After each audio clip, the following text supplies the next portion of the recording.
आज महाराष्ट्रीयन थाळीमध्ये वालाच्या बियाची रस्सा भाजी बनवलेली आहे. बीन्स, याला बीन्स म्हणतात. तसं हे आधी भिजत घातलेलं आहे. भिजून मग त्याची साल काढायची, ज्याचा कडवटपणा निघून जाते व अशा प्रकारे भाजी करायची आहे. मी ह्या मसाल्याचा शॉर्ट बघा टाकलेला आहे आपल्या चॅनेलवर. तुम्ही त्या काजूऐवजी खोबरं यामध्ये टाका, घाला भिजत घालून. मग अशा प्रकारे मसाला भाजी करा. त्यामध्ये मी कोकम टाकलेलं आहे आणि अजून मालवणी मसाला टाकलेला आहे. मस्त व्यवस्थित छान चव लागत आहे याला. तर त्याचबरोबर सोयाबीन भाजलेलं आहे. याचाही व्हिडिओ मी जस्ट अपलोड केलेला आहे आताच.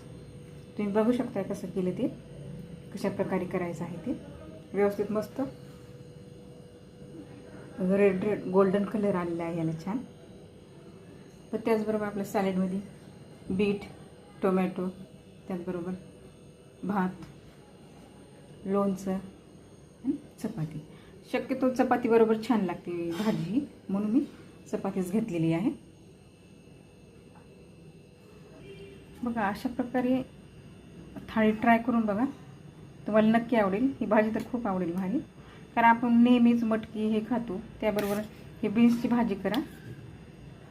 त्याला फक्त वाल्याच्या शेंगाची बी त्याची केलेली आहे बघा. बघू शकता तुम्ही. कुकरमध्ये एक शिट्टी काढायची, जास्त नाही शिजवायची. आणि यामध्ये एक आलू टाकलेला आहे.